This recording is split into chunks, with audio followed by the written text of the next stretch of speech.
Shambho Mahadev.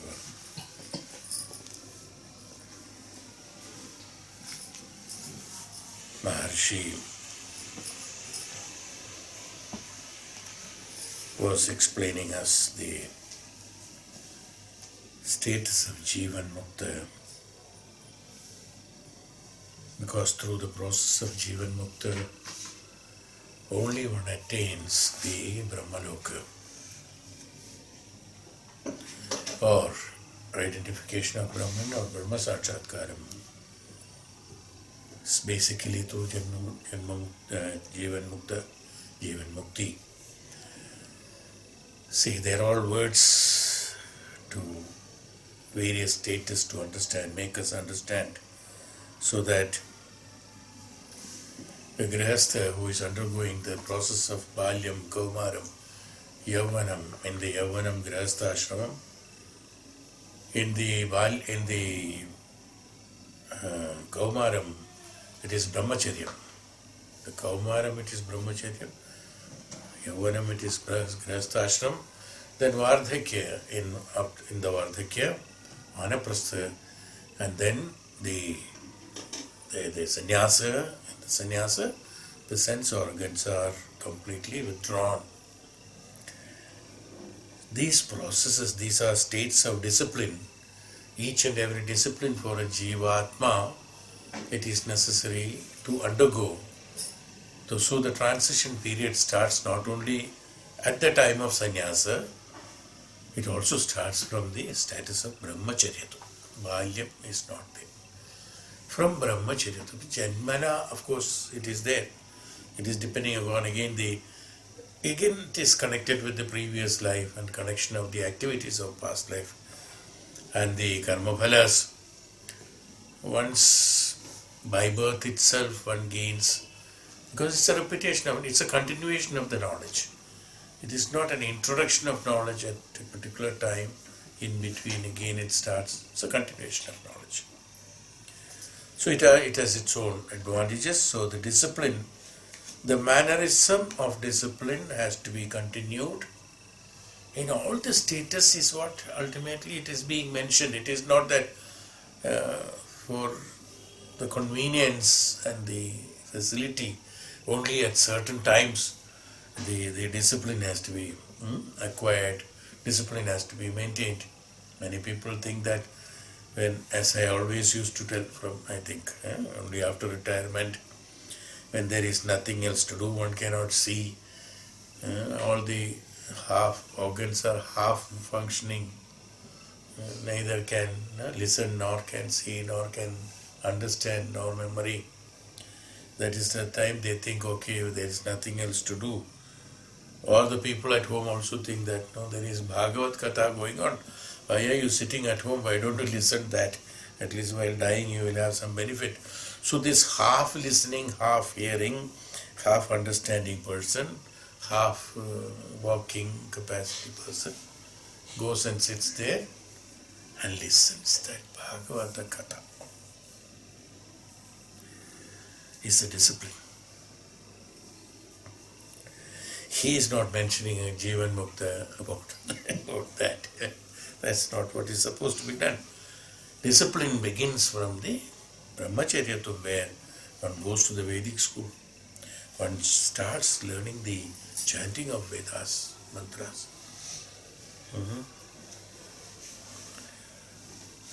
So, as we said, it is not, these are all Vedic principles. Upanishads have been, now again, the Vedanta has been extracted from the end of the Veda. Now, as I have always told, again I remind, since Veda, the word has come, suddenly it comes to my mind. Veda is Anadi, Ananta, we said. See, Vedic knowledge is Anadi and Ananta. There is no beginning, there is no end. It is not a book. We immediately identify them as 4 volumes of books. Rig Veda, Yajurveda, Samveda, and Atharva Veda. They are not books. With is Veda. With is Vidya, Jnanam. Jnanam is Vedam. So, It is not that it should be understood that one learns the shlokas by heart, or one is able to recite the shlokas by heart. he is a Vedajnani.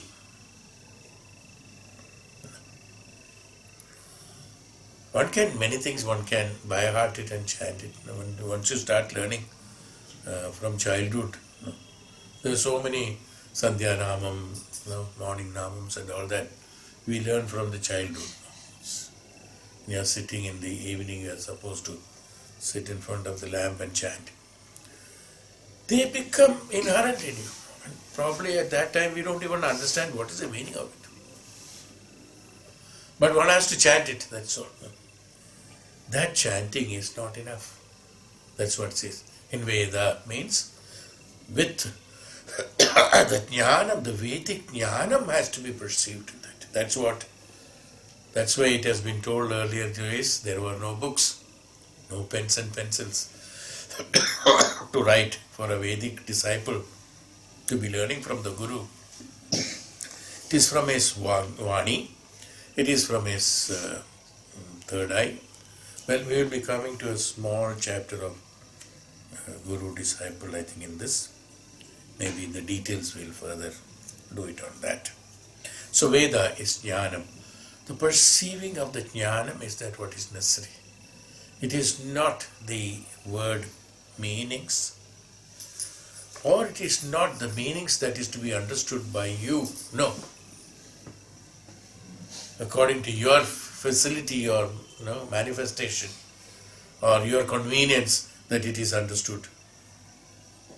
That convenience has to be taken out. The jnanam has to be perceived in the right sense. That's why they always say that when you go to the Guru, you are on the complete samarpanam.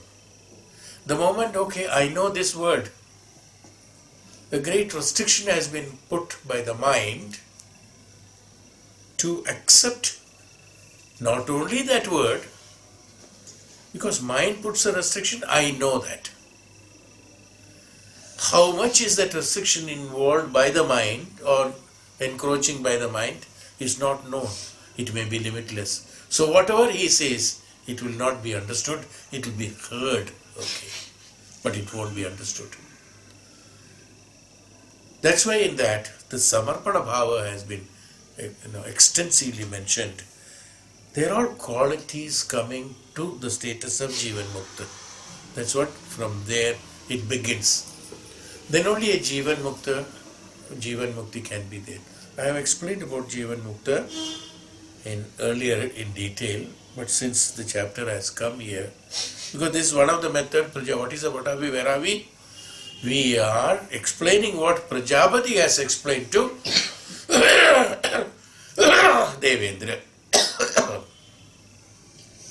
During the process of inquiry of, hey Bhagavan, what is that proclamation you have made in your parliament about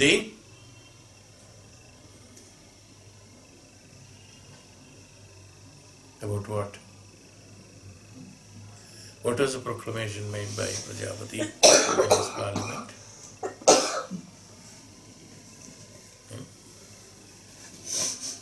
What has he done? What is he inquiring? Why is Indra here to Prajapati? The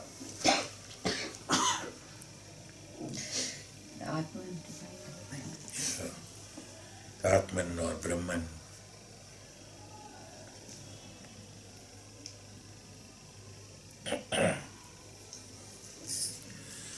So Bhagavan says, when we said about the Prajapati, about the Jivan, when he says about the Jivanmukta, he said, we'll be interpreting the self as something outside us to be seen with the eye of the spiritual person.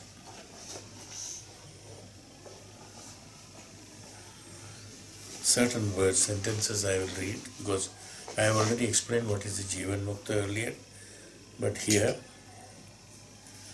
a Jivanmukta given in the passage of the Upanishad, he may do exactly what you are doing.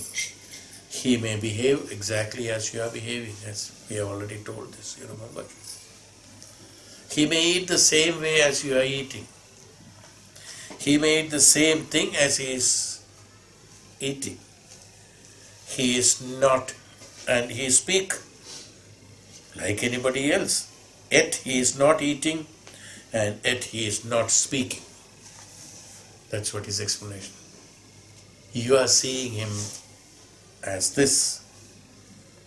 The same food, the same language, same contact, everything will be same. Yet he is not speaking, yet he is not eating, is what he says. Now we know what is the meaning of it. No, it's not that. But that's the meaning. See why he is telling all these things now. Prajapati is trying to establish that what he has told is not misleading them initially, that what you see through your eyes, what you see in your eye, reflection in your eyes, is the Atman he has told. It's not that he was just trying to play with them and then ask them to come back again 32 years of penance. He has to make them undergo the disciplinary action. No. What he told was the truth. In a Jivanmukta, you will be seeing he is eating. In a Jivanmukta, he is seeing that he is behaving same way. He is clothed the same way. He looks the same manner. He speaks the same language. He speaks the same way. But he is not that what you are seeing. So what happened? What you are seeing, reflection in your eye. The reflection in your eye, that's what he's trying to actually make him understand. Look, what I told was not wrong. Don't think that I am explaining further. Doesn't mean what has been told is wrong. No. It's only, that was a sutra. In one word it has been told. What is reflected in your eye is Brahman. Finished. There the lot of expansions have taken place from there. Then he said about the three dashas of that, you see. In the Jagrata Avastha, Swapna Avastha, Sushupta Avastha, that also is not wrong. And each and every Avastha there is Brahman. Otherwise, you cannot be functioning. Is what he is trying to explain him. So, it is important to know what is Jivanmukta. The Jivanmukta status comes again after Brahmacharyatva. Again. It even during the process of Grihastha don't think I am a Grihastha I am supposed to do only the duties of Grihastha duties of looking after buying vegetables and eating. No. It is not that. It is not looking after or taking care of somebody. No. It has been told. I think I have already told you earlier also. Even during the process of Grihastha some time has to be devoted for personal development.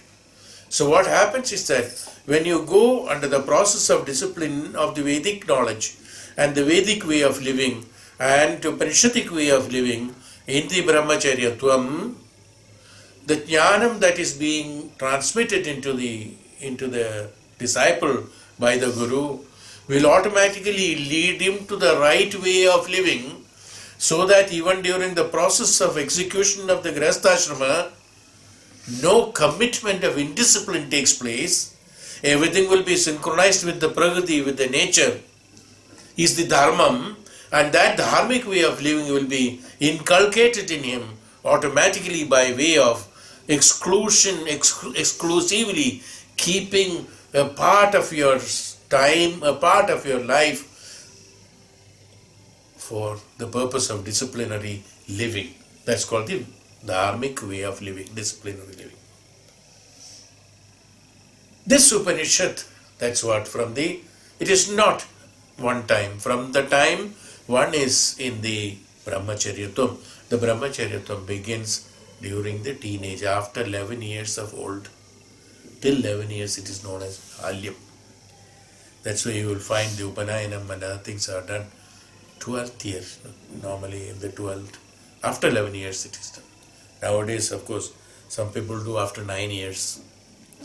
But it is 9, there is another justification for 9 years, because up to 9 is only the numbers. After that, number is not there. Then it's only repetition of that, you see. So that they say, then it is considered as the Brahmacharya or the Kaumaram, the Yeah, Balya Kaumara started.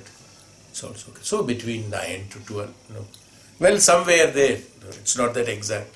You don't have to be very strict about it, but Kaumara is when the Kaumara begins. When he is known as Kumara.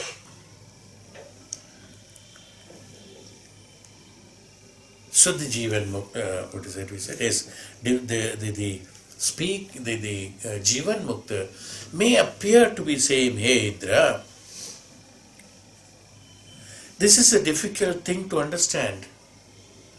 The person who is eating, speaking same way, behaving same way,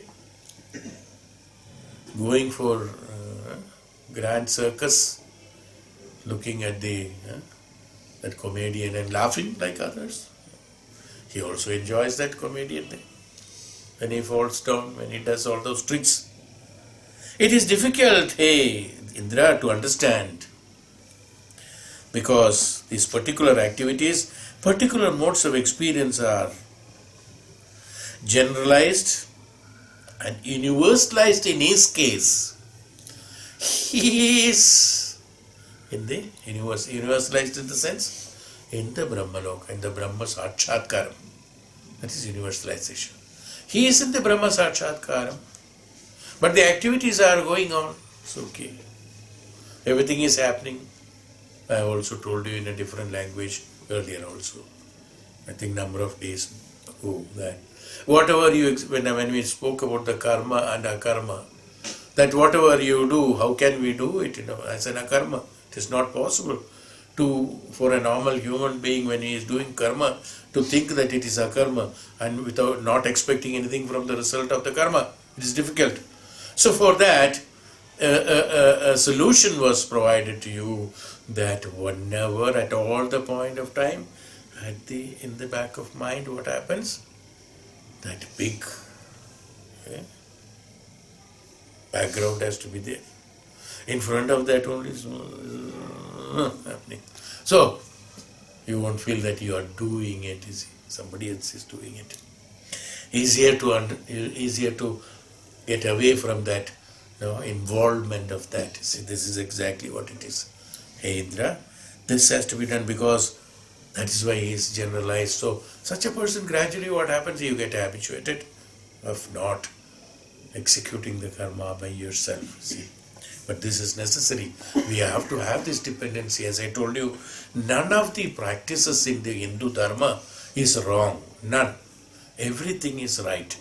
Only thing we have to analyze them, classify them, depending upon the status of the person, status of the individual consciousness, development of the consciousness. Each one, wherever it is suitable, it has to be used. But there are. Once you grow up, naturally, the one which is the lower ground at the bottom of the step will look, it's obsolete, naturally. It has to be obsolete. But in order to reach that level, one has to pass through all these stages, nothing wrong.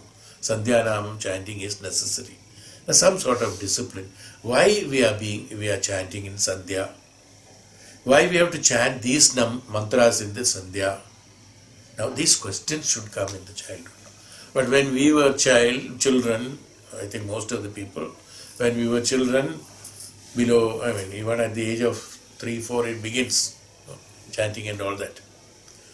I think nowadays it may be earlier also. Because today children are going to play school at the age of, I was told 1.5, 2. So, at that time, we don't know the meaning of it. But we chant. Gradually chanting in age of 5, 6, 7, 8, 9 years. Then we ask the grandmother or grandfather, why is it necessary that we should chant at Sandhyanam? Then only we can get food.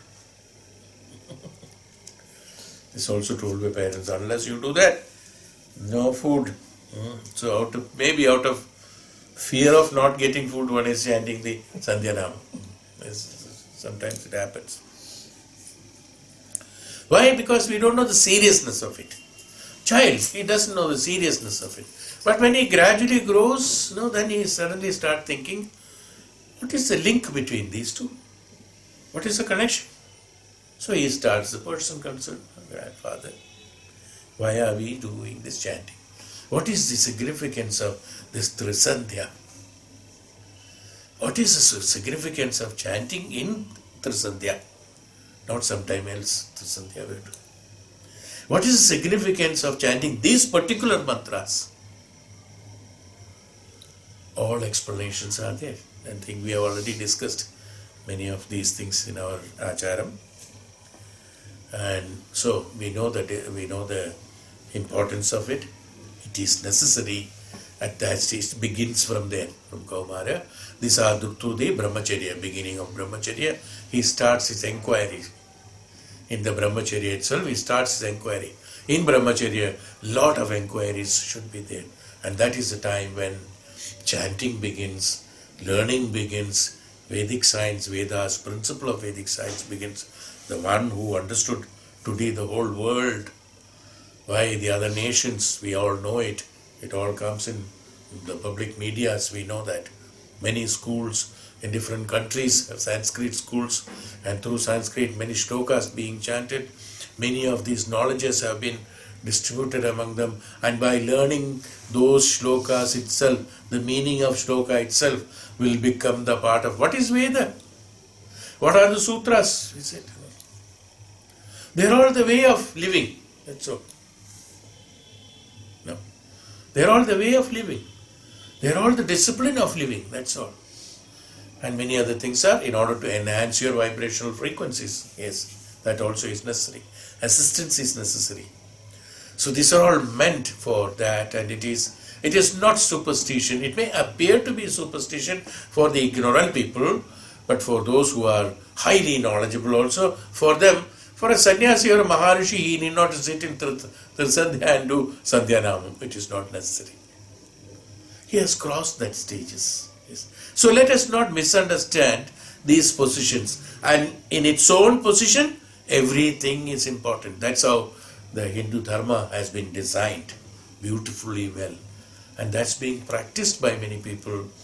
Today it has given a lot of importance to do that. So is that, okay. We told about the Trisandhya, we told about the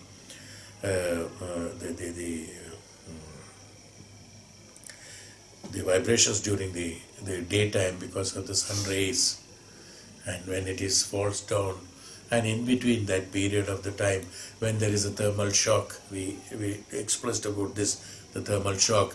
In order to compensate that, certain chantings are necessary so that the system will create those vibrational frequencies.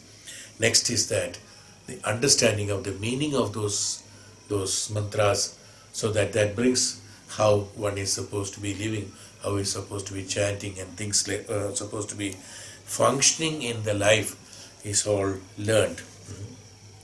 So, Prajnanam, Brahma, or any sutras for that matter. We have learned all the Shiva Sutras and things like that. Or we have learned Patanjali Yoga Sutras and all that. So in that, what is that? All the sutras, they're all sutras are how we are discipline of living. These are very important to understand the basics of that, and then so Jivanmukta, then only a Jivanmukta, not that at a final stage, one fine morning, suddenly at the age of 18, 19, one can transform. It's very difficult. It's not possible.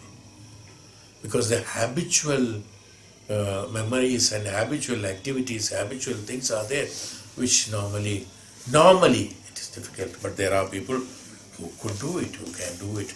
Now, no, they say that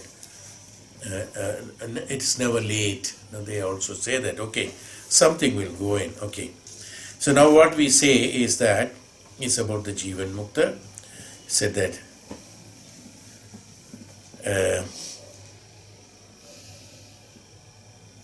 it becomes a universal thing for him, so that they no longer become obstacles to unique experience. For him, the activities of eating, speaking, talking, behaving, wearing clothes, or doing things like that as others doesn't become an obstacle. In a normal person, it becomes an obstacle. In him, it is an obstacle.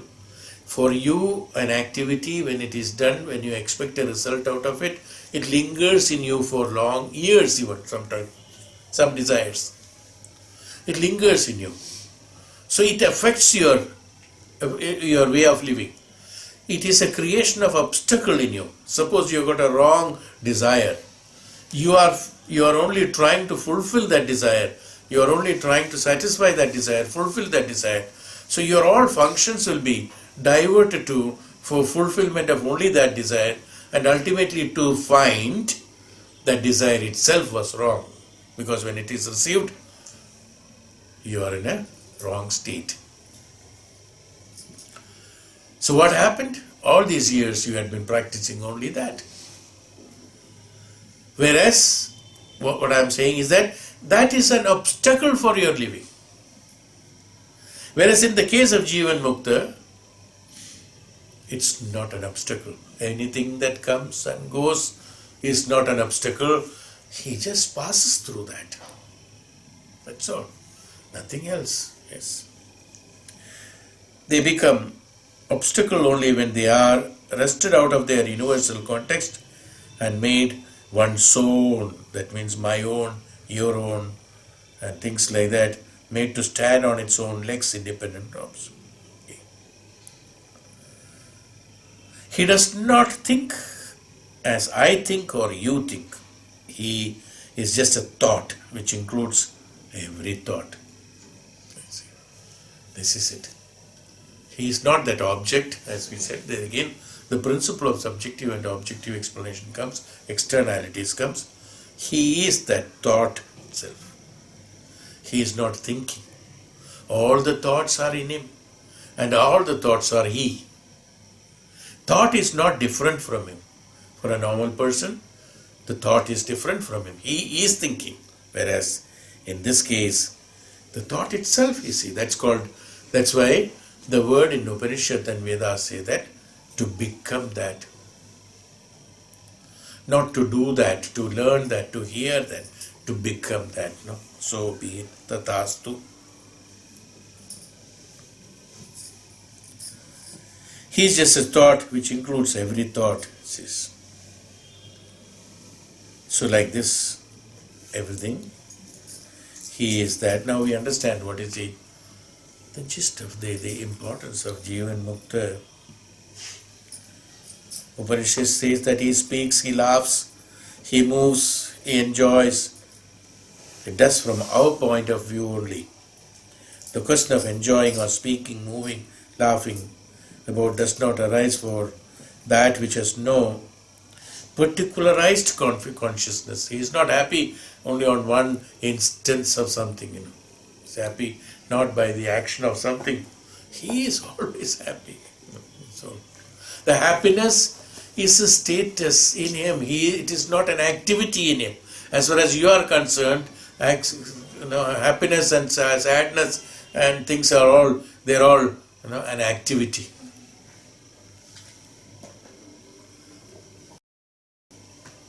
The one who does an activity is an actor.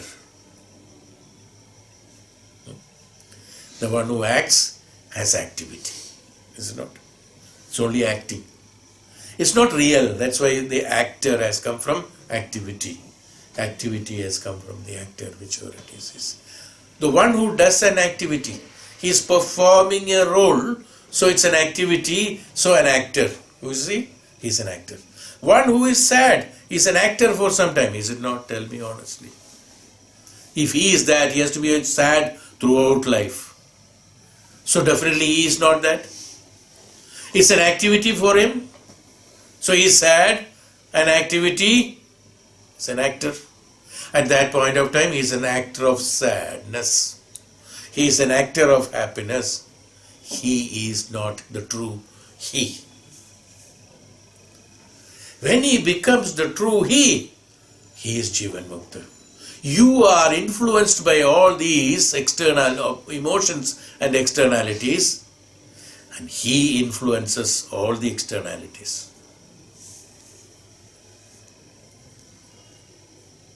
Yeah. You are influenced, you are directed, you are led, you are leading your life only because of those things. If that is not there, probably you cannot lead your life.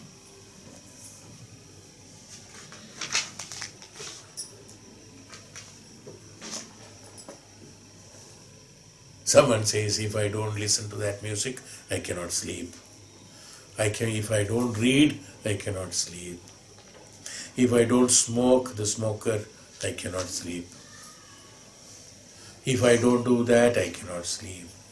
If I don't do this, I cannot sleep. You have been directed, controlled by that particular activity. Otherwise, you cannot do anything.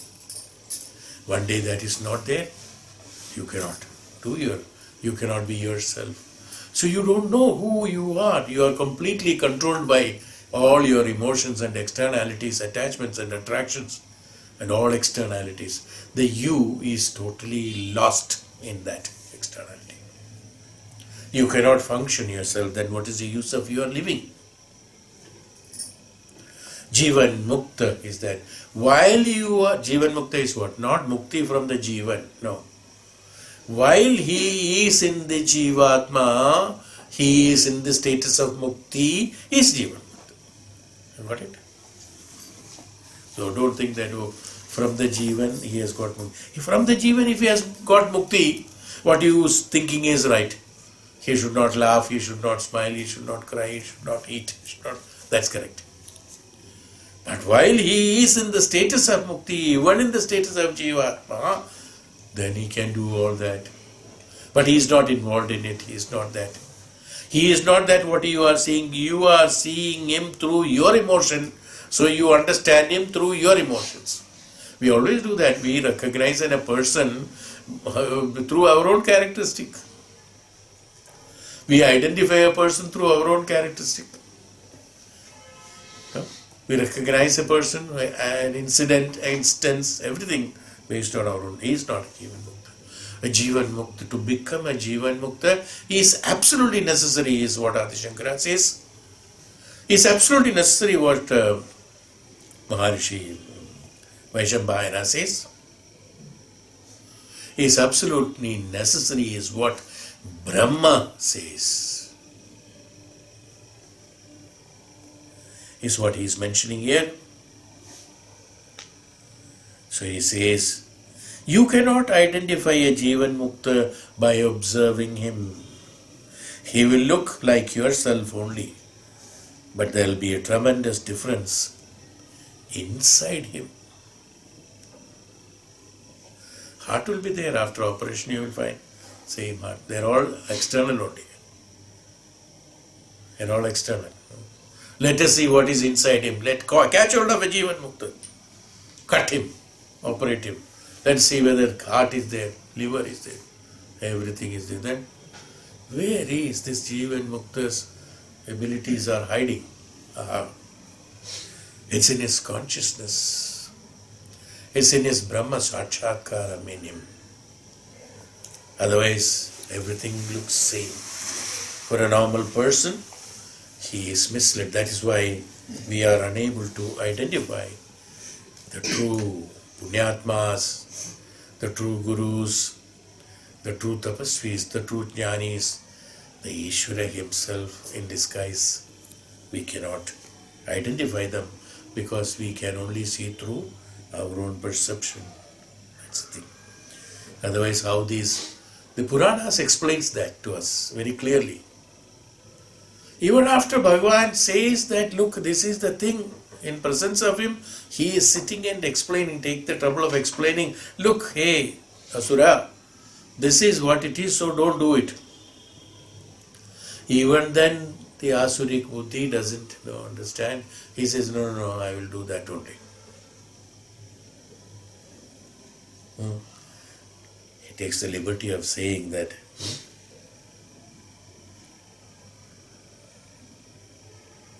This is because that he is not seeing the Ishwaratva in him, Brahmatva in him. This is what happens for normal persons. The electrons are not seen by the naked eyes, but the microscope can see them. What you see through the microscope about the electrons through the microscope is different, and what the microscope sees the electrons are different. They are not the same. Even though you are using an instrument in order to see the electron, you are using the instrument. Without that instrument you cannot see. When you are seeing that instrument, it is not that instrument that what it is see, that what you are seeing. Now who is important? What is important? Is the instrument important, or you are important? Or are you really seeing it even though it is through instrument? Absolutely right. This is what Bhagavan says, that you need an instrument in order to see electrons. Same way, you need an instrument in order to see Jivanmukta. What is an instrument? The consciousness in you, the surrender quality in you, upasana in you, the nididhyasana in you, ultimately the jnanam in you in order to see Him. Ultimately, the jnanam in you only can reveal Him. Jnanam only can see Him. What you are seeing is not Him. What you are seeing is some externalities of Him. It may appear different. See, you must be seeing that so many pictures will come, no? 3-dimension, 2-dimension, no? When you look like this, say different things are happening. What is actually that? You cannot see. You are seeing it in different angles, so you are seeing different things. You are seeing, are you really seeing what it is? No, you cannot see. For to see that, you need an instrument. Same way, in order to have that, the object seeing, the eye that seeing, you need a reflection. A true reflection can be created in your eye. It's not seeing, it should be Darshana Shastra. That's why there is a Shastra called Darshana Shastra. Darshana Shastra explains about the vision. What is Darshanam? Vision. That's why we say Ishvara Darshanam. Seeing the Lord, it's not the right way. Ishvara Darshanam should be there. No. Vision of the Lord, we say. Where is the vision of the Lord? Inside you. Vision of the Lord is not external to you. What you are seeing, the idol of the Lord, okay, in the name of Lord. It's an idol in the name of Lord. The photograph in the name of Lord. Whereas Ishvara Darshanam. Say Darshan ho gaya ki nahi. That's the word. Everybody says, darshan acha se hua. What is that darshan acha se hua? I was so close to that deity which is situated there. I saw the process of puja, karpura, aradhana, starting from the jala snanam to karpura aradhana. That's the end of it. No? So, up to that, everything has been seen. Because I have taken 20,000 rupees ticket, I was so close to God. But God was not close to you. That you don't know. God was not close to you. Everything has been seen. So darshan.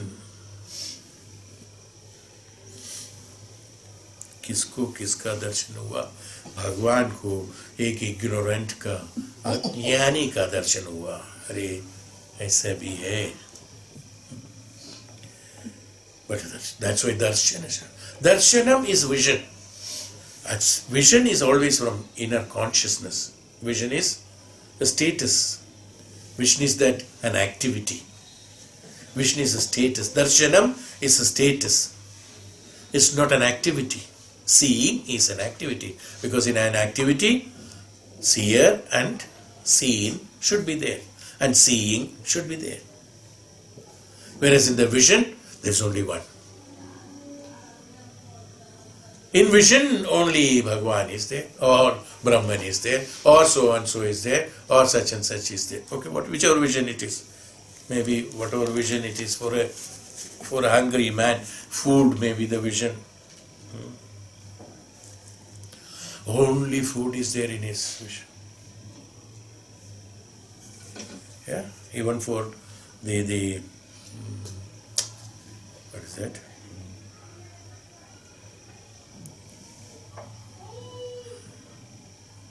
One who is fasting. Eh?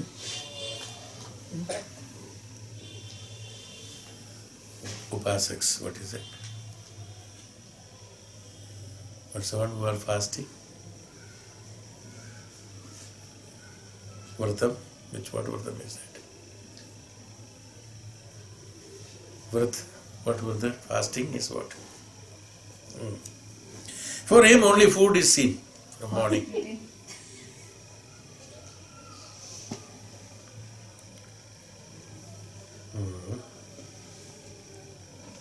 Nirjalavrutam, nir-ata-vratam, nir-rice-vratam, nir-vegetable-vratam. And like that, many of the vratams are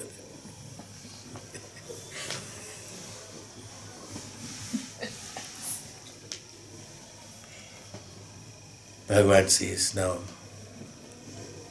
you are the person to judge whether the object is what your eyes see or whether it is that the microscope see, which is correcting. This is just an example. So that what you are seeing is not necessarily right.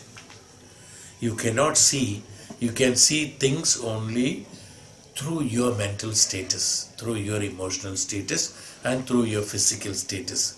When your physical status is no more applicable at a particular level, you cannot see anything. When it is too bright, you cannot see anything. When it is too dark, you cannot see anything. When you are sleeping, you cannot see anything. So seeing is not that. Is it the instrument that is seeing? It is not the instrument that is seeing. It's you seeing through the instrument. Instrument is again a path. No, it is not that. It's not the status of tapasya is seeing Bhagavan. It is the one who does the tapasya is seeing Bhagavan. Is it not? So tapasya is an instrument. That's what I hope you understand. You see the world, and the Jivanmukta also sees it. But he sees it differently. His Jagat and your Jagat are totally different. Even though you may be sitting side by side. It's all totally different.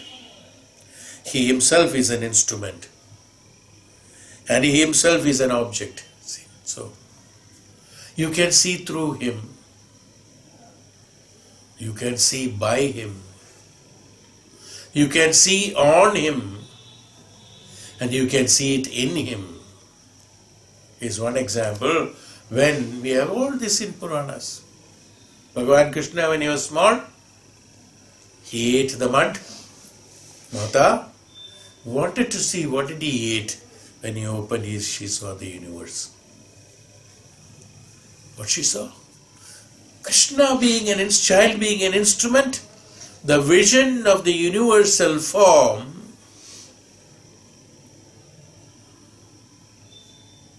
Vishwarupam or Vishwarupa Darshanam could be seen by Mata in that. So what is Krishna again? He is an instrument. So you can see, you can have the vision on him, through him, in him, everything. Because he is the vision. Why are you trying to see? He is the vision.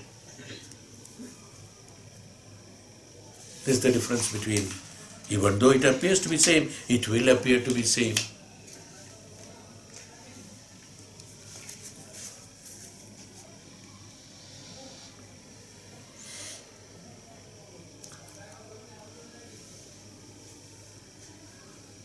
Here Bhagavan says he cannot be conscious of the body.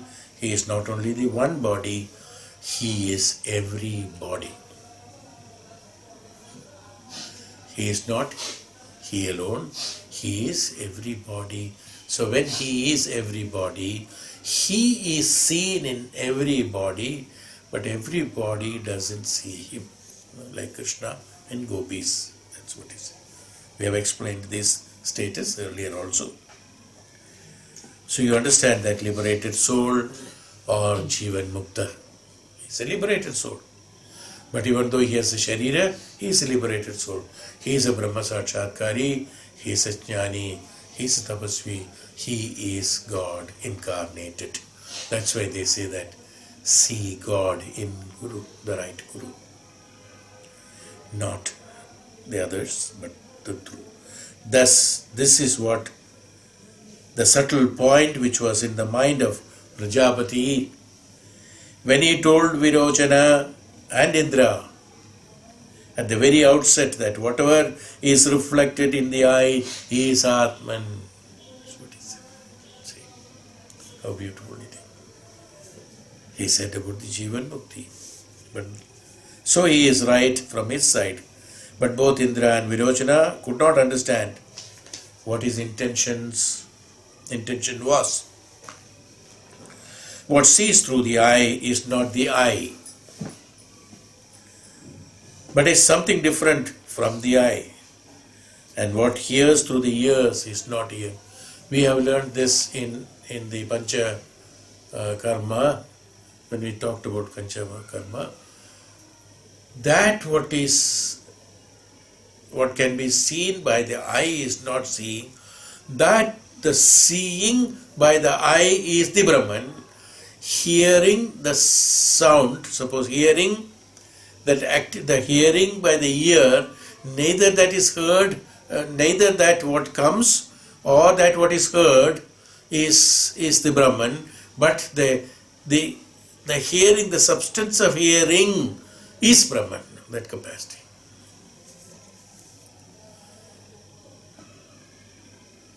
So in each and every indriya, that activity that is happening, it is not the object nor the subject. That itself is the Brahman. That itself is Brahman. You are hearing a sound. The sound is heard. The sound comes from external or from somewhere. The eardrums are hearing, takes the vibrations, transmits it to brain, analyzes it, and tells you this is what you are hearing. All this process of technicalities are happening in the system only to make you understand the sound itself. How can a sound be produced? Again through another instrument. Yeah? The sound is not by itself there. Okay, for normal people. Sound is produced by something, it's not. Either by throwing a stone, or by talking, or by singing. For in everything, an instrument is involved. Yes. Producing a sound instrument is involved. Listening a sound instrument is involved. But how can you produce something which is not there? So that sound, which comes by throwing the stone, or which by coming from speaking, that sound, basic of that sound, Shabdam, is Brahman.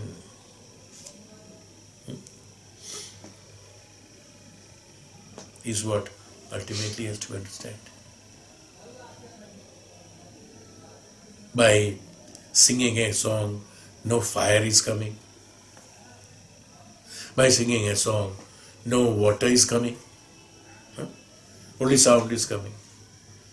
The sound is there. So through that sound, in order to produce that sound, a particular instrument is necessary, then only that sound can be heard as far as a normal person is concerned. Whereas, we also said in the Upanishads and Vedas, Shruti. Without anything in the atmosphere, without the tapasvi listening to it, he in the status of the tapasya, he perceives the Shabda Taranga, Shabdam, through the Taranga. Is called the Jnanam, is called Veda. See, what happens then? How does he perceive it? Even the word perceiving has been told, because then the Dvaita Siddhanta comes. During the process of tapasya, he himself becomes the sound. When he himself is the sound, that whatever is in the sound, whatever is the sound, is perceived by him, by his intellectual capacity, by his jiva, by whatever is said in that. That's why he becomes that. Tathastu, you have to become that. In fact, we all do that. It is not that. It's not that. It's not possible. We are all doing it every day. Every moment we are doing it. No? When we are concentrating on something, we are not seeing ourselves, we are not feeling ourselves, we are not thinking of ourselves, we are seeing, feeling, thinking, understanding, perceiving only that, or the object that you are thinking. We are doing it every moment we are doing this. But when we consciously do it, a Jivanmukta does it, then it becomes the Prakriti. Synchronizes with the Prakriti. It synchronizes with the Purusha. It synchronizes with the Ishvaratva. That's what happens.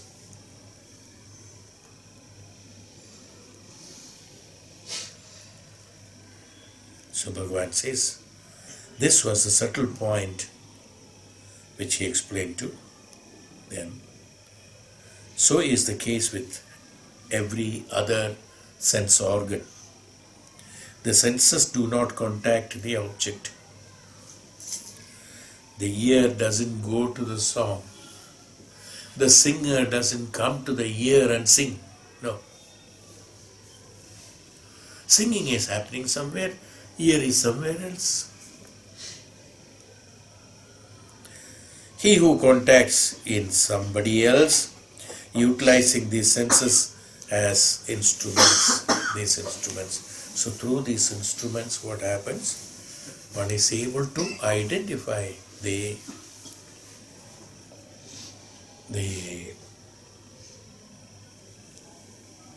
karmendriyas or the principles. Once he starts understanding the principles, he starts perceiving the principles without using these instruments through the consciousness. This is known as vision and Brahma Sakshatkaram. And then through that, he is able to see, feel, hear, do, touch everything. That's the status of the event. So, that is what he explained. Prajapati explained. Then Bhagavan explains in the fourth shloka, fourth mantra. Atha yatraitas akasham anvishannam chacho sa chakusa purusha darshanasya chacho adaya veda idam. Goes on like that. And he said, so atma shravanastotram, not stotram, srotam, shravanya srotam. The eye is an instrument of perception. What sees an eye object is not the eye. What sees through the eye is the same thing as which he hears through the ear. Anyway, this we have explained now only. We have explained the process, so I am not going through it in detail. Same way, one speaks through the tongue, through the vocal cord, through the things like that. One needs strength also in order to speak. The apana, the pranas are necessary. Apana prana, vyana prana, udana prana, all these are necessary in order to produce a sound. A weak person, a person who is ill, totally ill, whose apana is not functioning, whose prana is not sufficiently strong enough, or samana is not properly functioning, he will not be able to transmit this sound. That's why those weak persons, when they speak like that, no sound comes. Prana is involved in that. So many instruments are necessary in order to find the sound, you see. It is not like an object being seen through a microscope. There are only three things involved. the object, the instrument, and the seer.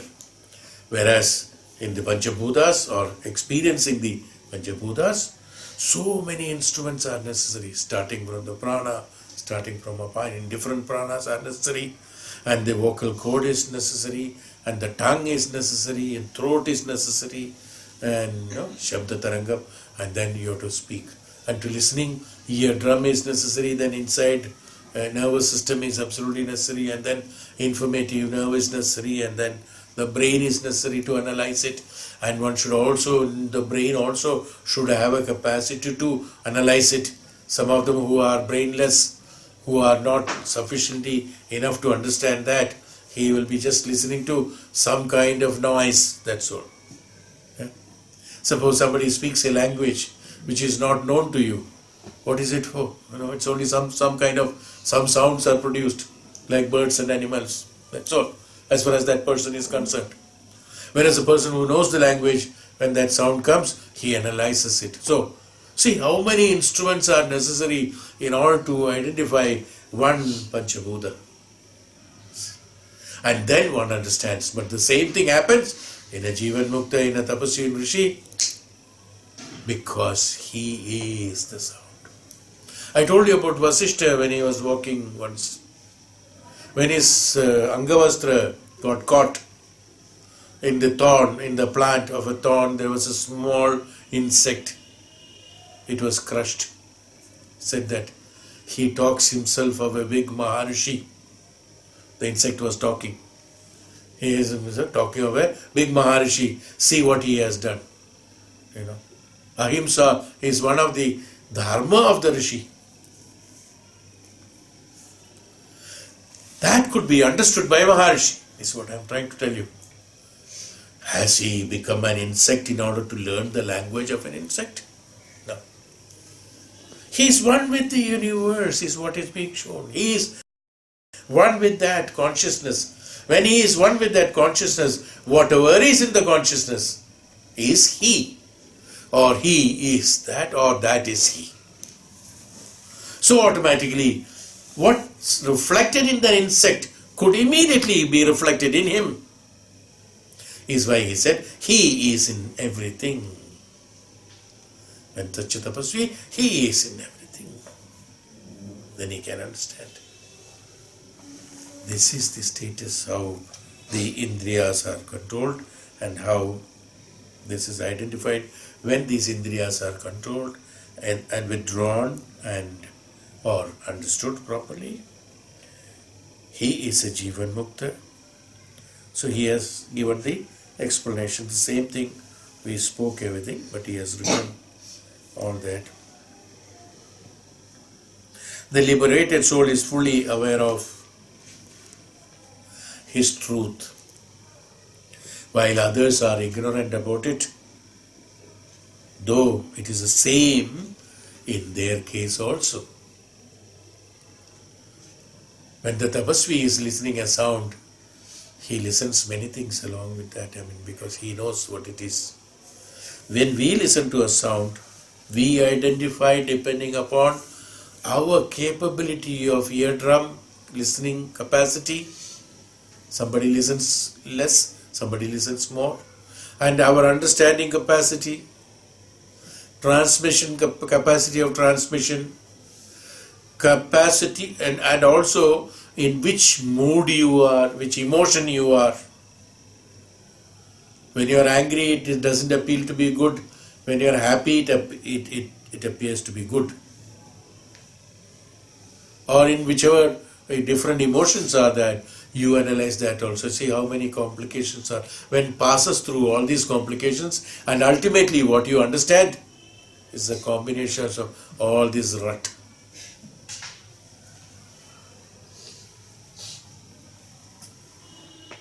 And you say, oh, what is this? Upanishad, kuch nahi. Immediately a comment is passed, you see.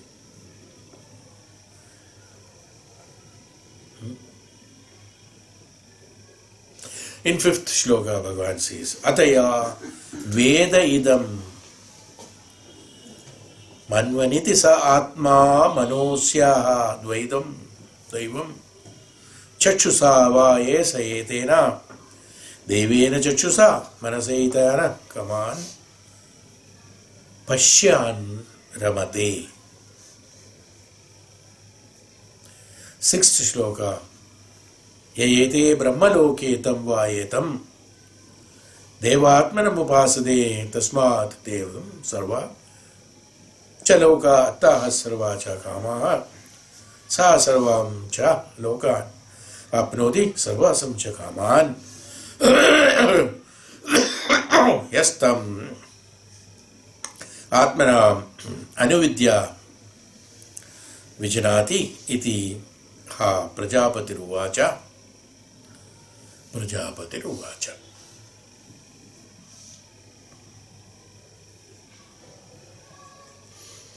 Prajapati said, whatever thinks through the mind also is Atman. Yes, what is it?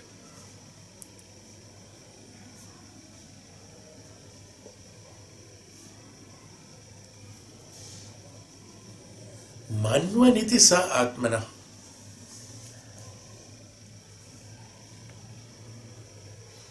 Thought is Atman. Where the thought comes from? From our experience. Where is that experience come from? When you travel that, again it becomes a part of Atma.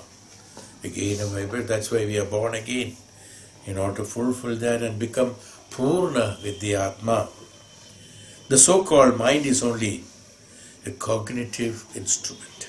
But it's a superior kind of instrument.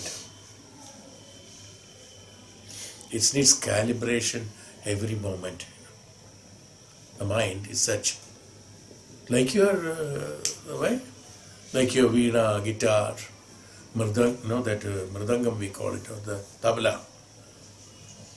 Take any instrument for that matter. Every time you require that calibration is necessary. You must be seeing that after one song the man sitting krr, krr, krr, tight or one loose. This man will be tum tum tum tum tum, and he will pull some strings here and there. Put that that peg is there, wooden peg, in order to tighten that. That also the position of that has to be changed so that it is tight and loose. Calibration is necessary, you see. Then only the sound that is produced will be nice. Mind, what calibration? Anything what you want to do. Freedom is given to me when I am born. Nobody should be bothered, you see. So, this is what our calibration. What will happen if the drum, the complete ropes are loose around the drum? What the sound will come? Nothing. Up, up. No sound will come. Our mind also does that only. If you don't calibrate through the process of spiritual studies. This is tuning, instrument tuning. A tuning or calibration, we call it differently, tuning or different calibration. For an if it is an instrument, it is calibration, we call it. If it is an instrument for music, we call it tuning. Even tuning of throat is necessary. Everything is necessary. Tuning of mind is absolutely necessary. But how many people do the tuning of mind? The tuning of mind is done according to your convenience. That's not what he is talking about. Brahma Prajapati is not talking about that tuning, what you do depending on your convenience. The convenience of the principle of that sound to be produced in that instrument is called tuning. In 7 wires of the veena, 7 sounds are supposed to be produced. 7 swara has to be produced. And swara has to be perfect. And the calibration or the tuning should be such that those strings should produce that sound which was designed for that. There's a particular design for that, you see. This string should produce that particular sound. So tuning has to be to produce that sound, not the sound you like, is what I'm trying to tell. Are you doing that to your mind? No. You tune your mind according to your convenience and you change it here and now and then. Lucky it is not a Veena's wire, otherwise it will break. Once that Veena wire breaks, you can replace it. In the mind, one wire breaks, the wire broke, that's all.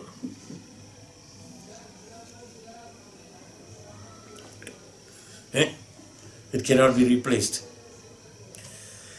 It's a superior kind of instrument, he says. It's a celestial eye provided to us. Through mind we can see. We can coordinate between Atma and Sharira. We can coordinate between the higher consciousness to the lower consciousness. And we can, through the process of the mind only, we transform ourselves from the lower consciousness to higher consciousness. We described in detail about the level of lower consciousness and higher consciousness. What is the transition period and at what point we are supposed to transit ourselves, everything has been explained. That transition can be done through the mind. The whole Jivatma lives through the perception of mind.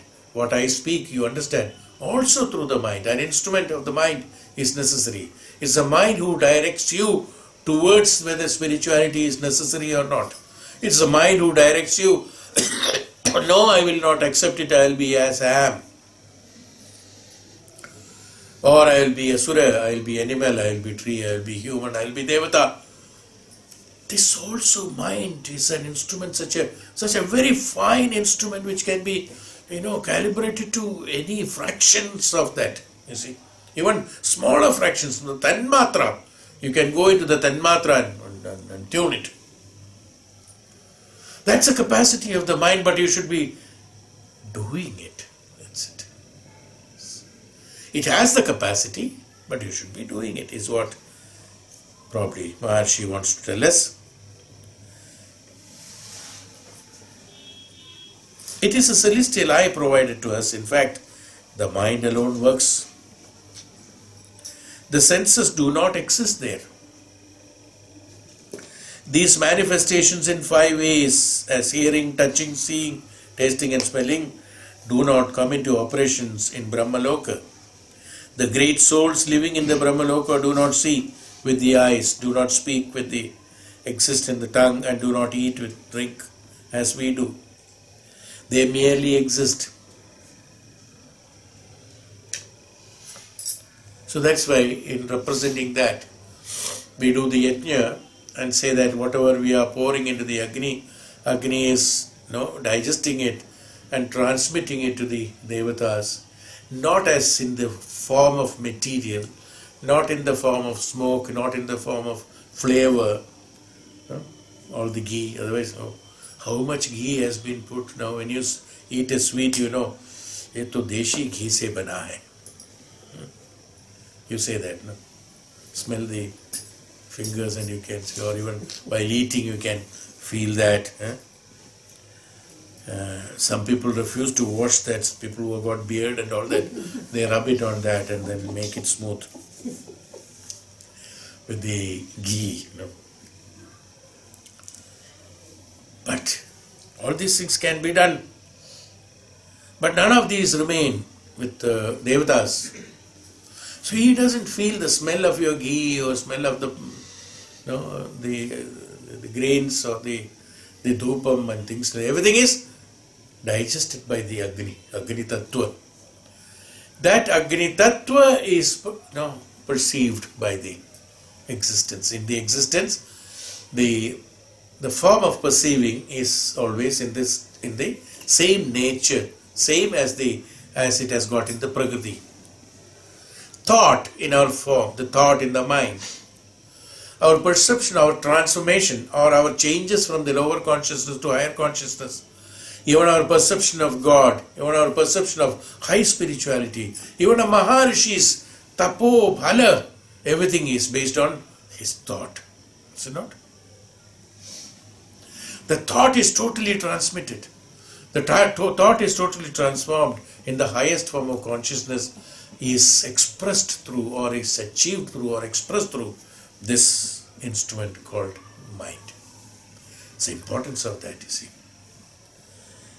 There, the instruments do not function. The indriyas do not function there. That's why it is known as, one is the Panchendriyas, Karmendriyas, another is the Jnanendriyas. So it functions through the Jnanam. Depending upon the Jnanam, the analysis is also different. They are Jnanendriyas, no? So depending upon your activity, the receptivity of the mind should be the one which is considerable, or the one which determines the result of that the Karmendriya does.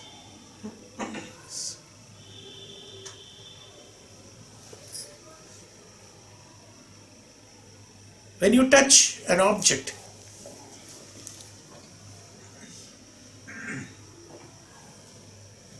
various intentions are there. You touch for identifying the smoothness, roughness, texture of it. You touch for the identification of temperature. No, you touch for, like that, you touch for various things. You touch for identification. You touch for, like that, various things are there. Now everything is touch. Karmendriya does only the touch. He doesn't have any differentiation between whether it is smooth or rough, or it is hot or cold, or this and that. No, nothing. No. It only touches its performance. That's why it is known as Karmendriya. Its karma is to touch. What should be understood from that touch is done by the Jnanendriya. What is the purpose of touching? The purpose of touching. Somebody says, no, oh, I felt his hand on my back. I felt totally consoled. When the Guru's hand on the Sahasra Chakra, he felt totally different. You see, both are touching only. When the moment the touch is taking place, Indriya, Karmendriya does only that. Jnanendriya is the one who analyzes it.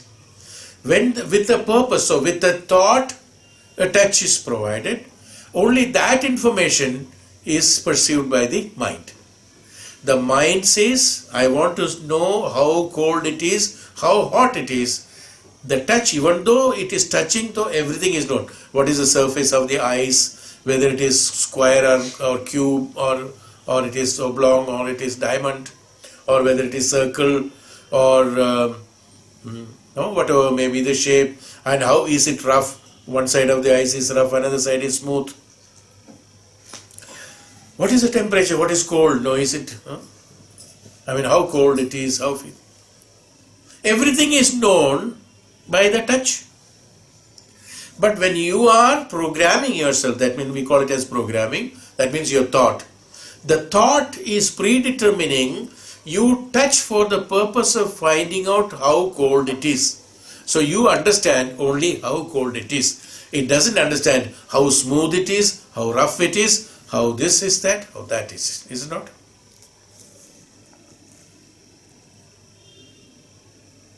Oriented only towards one side. This instrument can do such things.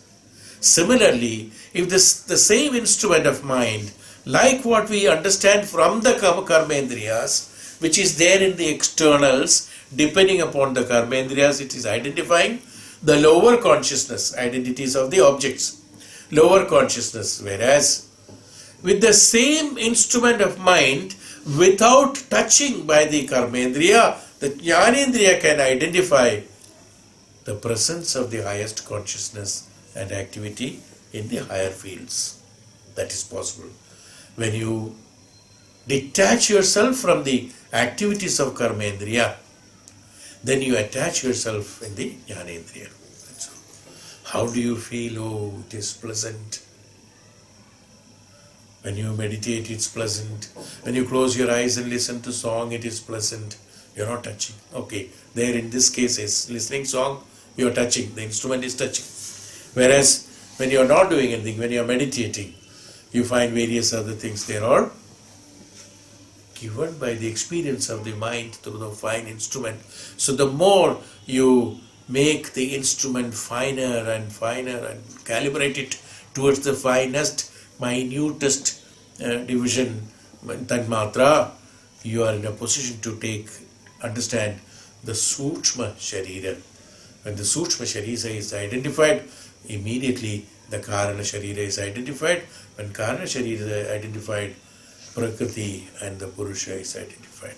This is how mind can. So even that mind is also Brahman. So in everything there is a part of, even in touching, even in the Indriyas there is a part of Brahman. In Sharira we said 1%, no, Maharshi said 1%. Okay, agreed. 1% Brahman is there. Sarvam Khalvidam Brahman. Without Brahman, nothing can function. The sound will not produce the sound. The sound cannot produce the sound if the existence of Brahman is not there. The eyes cannot see that what you see. The object or subject what we understand, that understanding is also Brahman.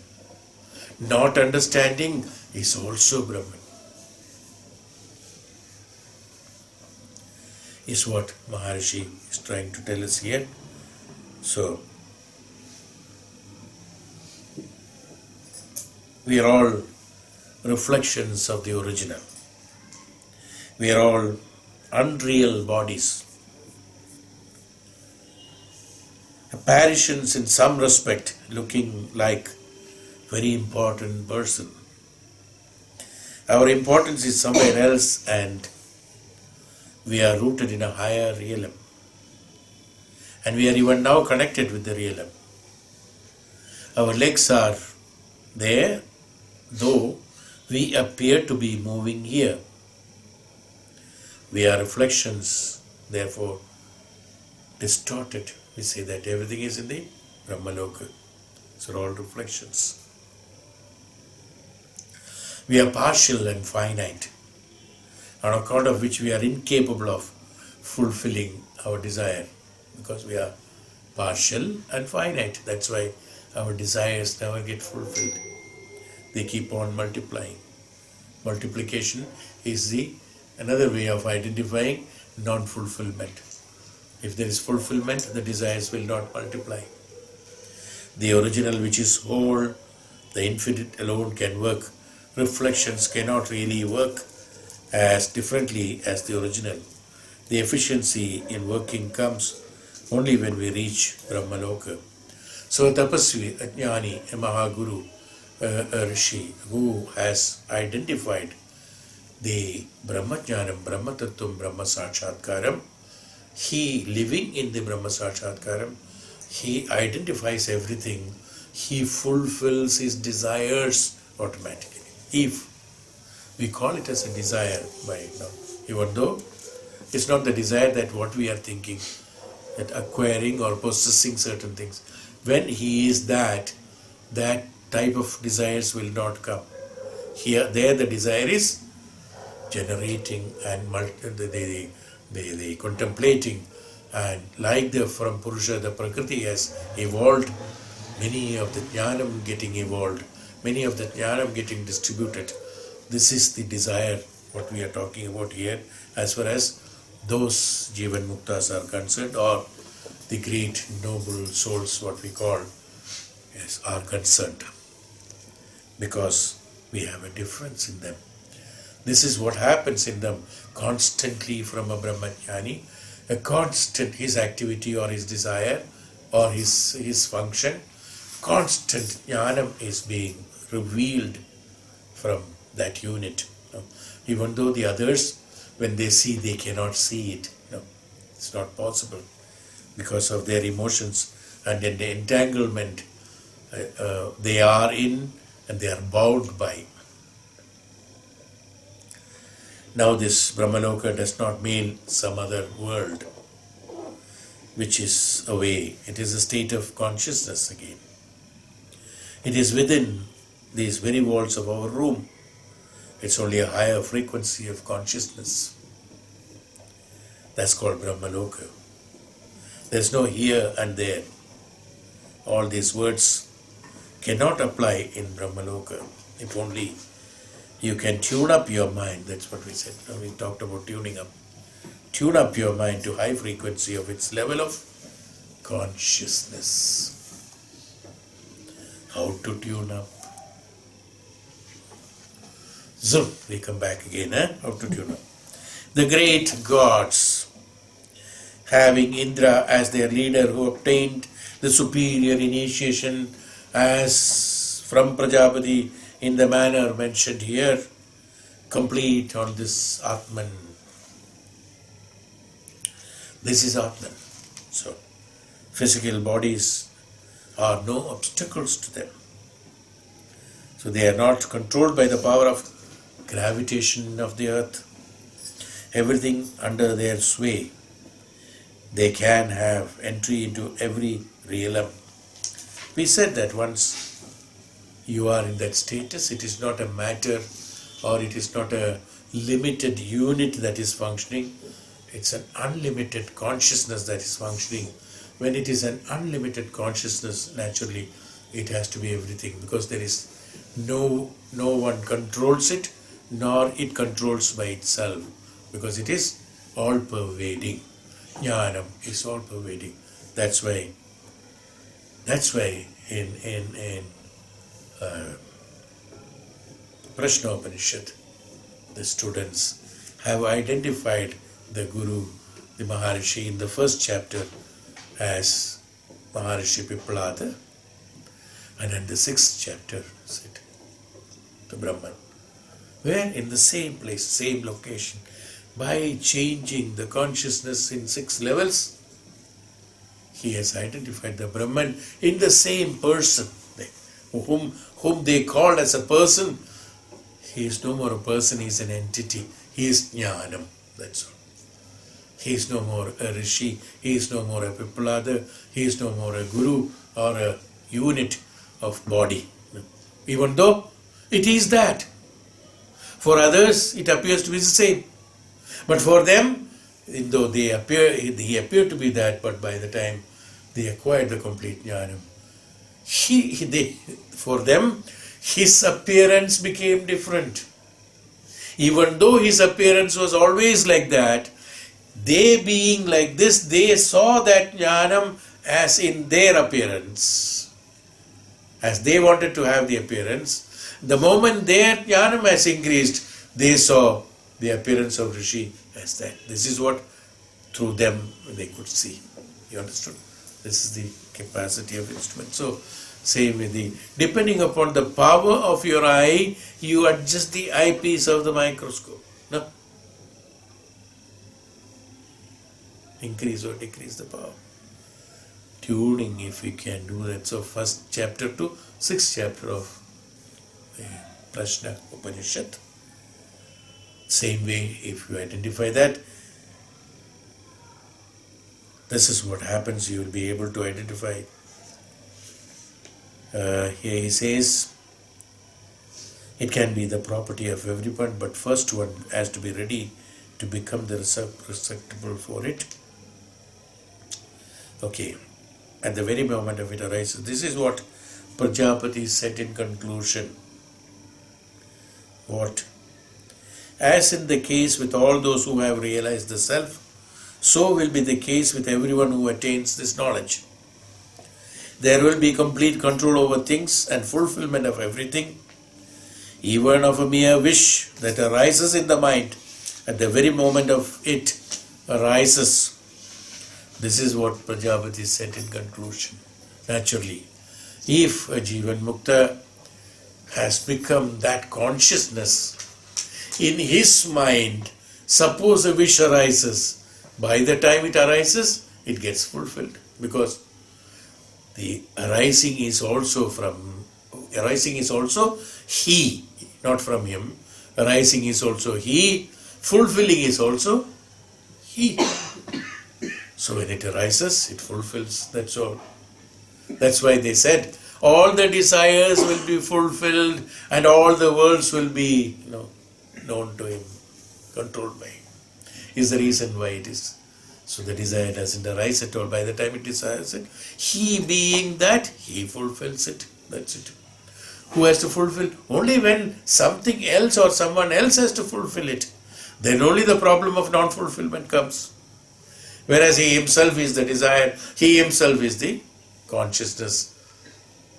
There's no desire. So in that case, there is no desire at all. That's what we should understand. There's no desire. Minus into minus. Huh? So we have here an analysis of the various states of consciousness.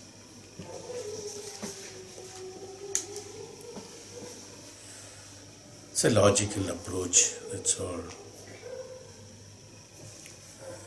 Anyway, when we are in one condition, we are completely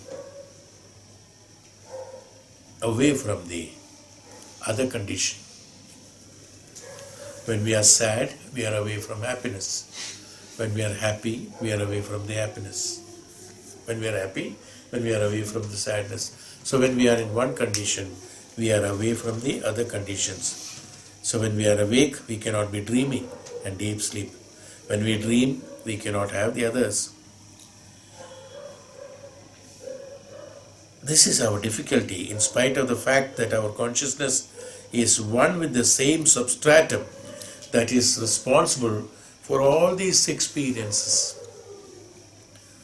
It's a combination of all this. This is how Ashtavakra advised Raja Janaka and made him conscious about that the Swapnavastha as well as the Jagratavastha both are not same, both are false, he said. Both are imaginations, because you are not seeing the Swapnavastha through your highest consciousness, nor you are in the waking state through the higher consciousness. So both are false. Hey Rajan, both are false. In order to identify the truth, you have to be in the highest consciousness, is what Ashtavakra teaching him. The identification of the substratum or the Sukshma Bhava, Sukshma Sharira, from there the Karana Sharira, from there he takes him and to the highest consciousness. The difference arises on account of a particular faculty in us called the mind. It's not the defect of the consciousness which is the same that is in me, in you, in Jivanmukta. The so-called mind is also not an independent thing, absolutely different from the Atman. It's a hybrid, as it were, born from one side partially, belonging to another side partially. This explanation I had given you long back. Mind. I said that one side is facing the, you remember that explanation? Facing the Atma, another side is facing this, that is brighter, this one. So even though it is receiving, while transmitting it, it comes through this. So this is a medium. This is what exactly Maharshi means by saying that it's a hybrid, as it were, born from one side partially, belonging to another side. However, for all practical purposes of analysis, we may say that it is the same consciousness that we call the Atman. We have somehow got twisted, and it were. We also explained about how this jnana, how the mind is functioning. Mind is functioning only because of the Atma jnanam is there.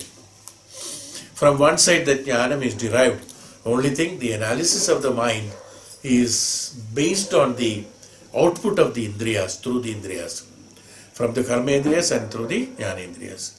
This is how the other side of the mind, which is dependent on these externalities and the objective experiences, get using the jnanam that is received from the Atman, is how he is identifying the objective experiences. He is enjoying the objective experiences, even though he is supposed to transmit it to the other side of it in order to undo the practice of learning of objective experience. he doesn't do that because it's very pleasurable, which enjoyable, enjoying the objective experience. He retains with it, till the time this instrument can perceive it. Suppose you imagine an instrument which is you are looking through a microscope. He is seeing the object. That telescope or that microscope is holding that vision, not showing it to you for some time. Even though the object is there, instrument is there, you are there. But it's holding something out. Suppose a fog comes in between. Mist comes in. Sometimes it happens. The eyepiece, if you touch it, you can't see it properly. Then what happens? You are not. The information that you are supposed to be utilizing for the purpose of analysis of that cannot be done. This is what it happens in the mind. In mind, the fog of pleasure, the fog of enjoyment, the fog of attachment, the fog of achievement, result oriented, or the one who is enjoy comes, automatically this analysis becomes incomplete. Whenever an incomplete analysis reaches there is a residue of analysis that it is incomplete, it's not completely informative. When it is not completely informative, we say that it is incomplete. That which is incomplete is a karma and create a karma phala, which doesn't reach the Atma. Whereas we call it as when the mind is pure. What's the meaning of it? When the mind is pure, when the mind is clean, when the mind is pure, that means when it synchronizes with the principle of the Brahma Sakshatkaram, with the principles of the Brahma Loka, with the principles of the Brahma Jnanam, the mind is pure. It doesn't have any of its own activity created in it. It's called purity. What's purity? The vessel is clean. Means what? There is no ingredients in that, that's all. It's not clean. If you analyze the word clean, a lot of complications are there. Here what it means, the glass is clean, that means there is nothing inside the glass, that's all. So when the mind is clean, nothing inside the mind. A pre-position or preoccupied mind, predetermination of mind. How this predetermination comes? That also comes from the Atma, from the Jnana. The capacity to predetermine has been given by the Jnanam by deflecting that, you see. Jnanam can be reflected or exposed or expanded for various purposes. As the sutras are expanded for knowing the Jnanam, the knowledge, the energy that is being perceived, let us call it as energy, being perceived in a smaller unit can be expanded, for utilizing various purposes, like you receive electricity in one switch and can be utilized for various purposes, for burning, for lighting, for cooling, for heating, for various purposes. It can be used same way. The jnanam that is perceived by the mind can be utilized for various purposes. This independent capability to expand that energy for the purpose of various experiences, for the benefit of the Atma, for the fulfillment of the Atma, has been allotted to the mind called instrument. Is the speciality of this instrument. That's why this instrument is known as very, very super fine. But what happens if the mind, if he doesn't utilize that for the purpose of acquiring the jnanam and reflecting it to the mind, he decides to, in between itself, enjoy it. Then the problem comes. Then only one activity or one way of thinking is being transmitted. The complete karma is not fulfilled. A karma is done in order to fulfill. Like electricity comes for the purpose of all the purposes. So when a return goes back, it should be fulfilling all the desires, all the requirements. If I concentrate only on one purpose of utilizing it, the return is only for that purpose. That means there is an incompleteness. Let me put it that way. When there is an incompleteness, there is a karma phala. That means you have not done the other karmas. So this karma phala has to be repeated, is what is called as janma.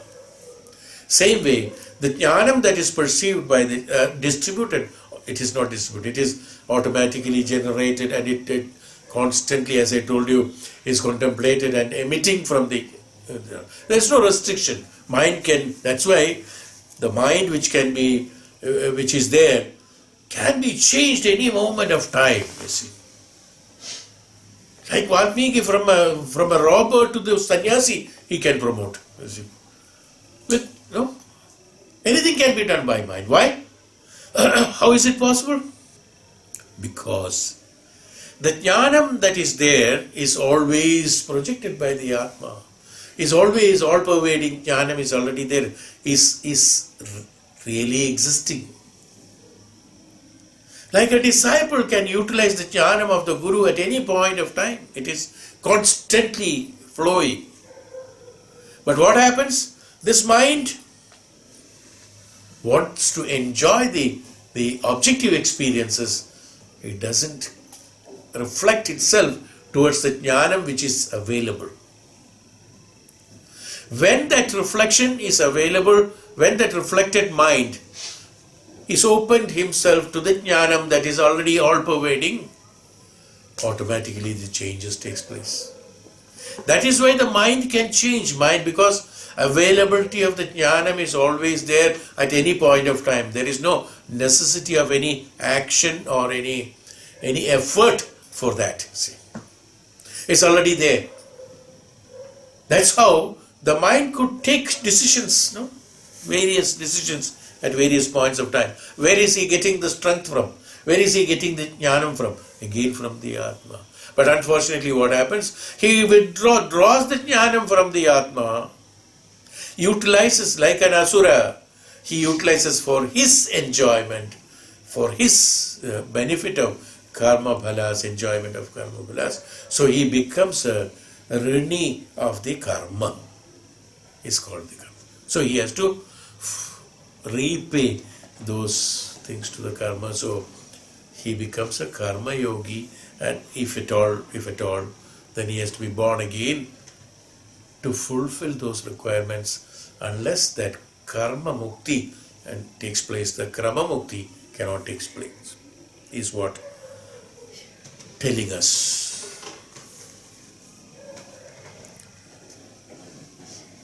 Maharshi says, in spite of the fact of our consciousness in one with the same substratum that is responsible for all these experiences. So don't think Atman is not there, Brahman is not there. Brahman is always there. It's how you utilize the Brahmajnanam through your instrument called mind. Is that what is important? Is why the tuning of mind is necessary, is what Prajapati says. So in order to tune the mind, you have to become for the purpose of Jivanmukta, all the disciplinary actions that has been prescribed from the Balya, Kaumara, Yavana, and Grahastha, and Vardhakya, and Vanaprastha, and Sannyas is necessary. Otherwise, compensated. If somebody can compensate it in between, that is also possible. Okay, you can do it. Nothing wrong. This is how and why it works. But the background of the Atman, here. This is a creation of its own due to its own prarabdha. We have talked about the prarabdha only now. We know that karmas are divided into three parts. Prarabdha karma, Sanchita karma, Agami karma.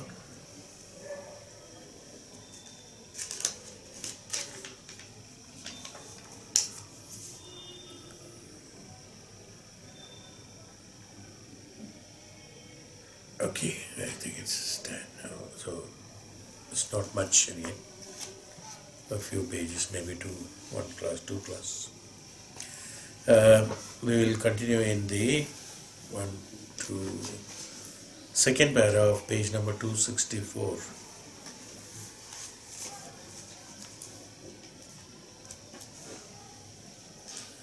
This is the continuation of, what is it, 886. 8:12. Okay, 8:12.6. Or is it 13? No.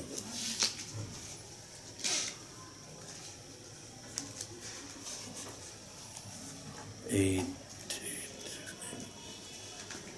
Yes, 8:12.6.